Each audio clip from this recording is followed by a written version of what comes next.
Here with Concordia head track and field coach Matt Beisel as almost at the end of the 2018 Outdoor Championships. As we were talking, would have liked to have a top 10 national finish for the women, but all in all, what do you take away from these 3 days here in Gulf Shores? It's really wet.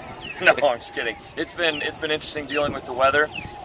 It was so hot in the last couple of years, and we just had storm after storm, lots of lightning delays and things like that. Overall, I think I'm not unhappy with it. We ended up having some amazing things happen. We had Addie Shaw was the national champ in the discus. That's phenomenal. And Carly Scorpa ended up moving, I believe, to 5th place. Was that right? And so she wasn't supposed to score. So they came through on the discus. We ended up having some other All-Americans, Joe Ragland in the hammer, Jacob Cornelio in the hammer, and then we had a solid girls 4x4, a great 4x8 for the guys. Decathlon and heptathlon, great efforts put out by a bunch of young people. So overall, a lot of good stuff. I'm not unhappy with it. I really like to be in that top 10 position, and sometimes it just doesn't happen. I think we dropped some points early on in the hammer that we were hoping to get, and that might have pushed us into the top 10. But you know, we'll take what we get and then use it to focus us on next year. Well, obviously you've worked really closely with Taylor Grove and getting her ready for this meet this morning. What can you say about her development and what strategies were used for her to be able to improve upon her experience from last year here? Yeah, Taylor, again, I'm a distance coach, so as excited as I am about the other things, that was probably a huge highlight for me as her personal coach.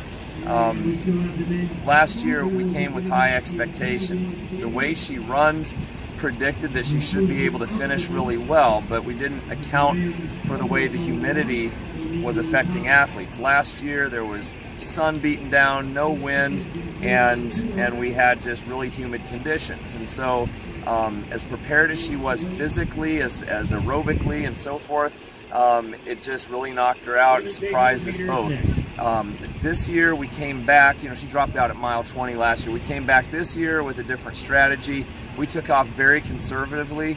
Probably the first 5 to 10 miles, we just kept it slower than her normal easy running pace.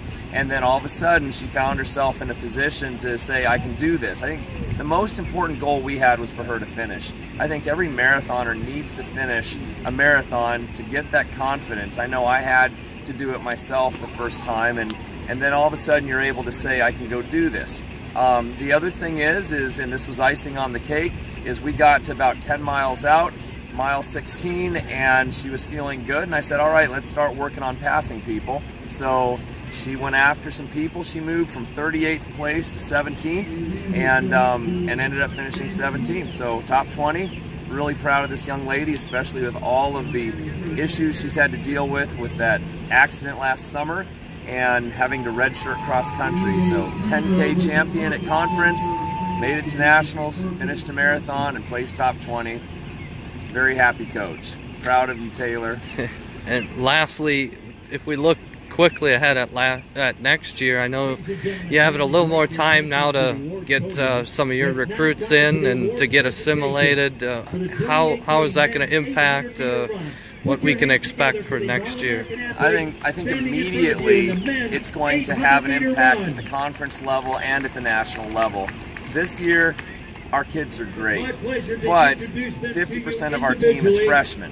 They're talented freshmen, but I also think that first year wears on them, and they're learning a lot of stuff. We had a freshman pole vaulter who never made it to state his whole high school career.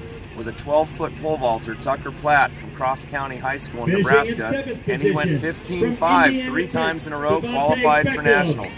Now, he cleared the first height. He was a little rattled.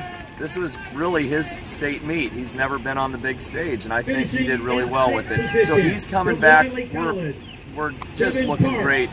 Recruiting class coming in. We have 48 incoming freshmen who are highly talented, highly motivated, and they're going to immediately add on both the guys and the girls. We are redshirting Gavin DeHaye and Liam Hennessy on the guys' side. Liam, in unattached meets, has thrown national qualifying automatic marks in hammer and shot put. We also have Gavin DeHaye, who is going to be a national qualifier for us in the pole vault. Then you look at the ladies' side, redshirting Mackenzie Bravo, Allison Brooks, and freshman JC Pfeiffer, all phenomenal athletes. I think some things are going to be different next year, but what we had this year was great. Now we kind of take a break and then refocus for the future.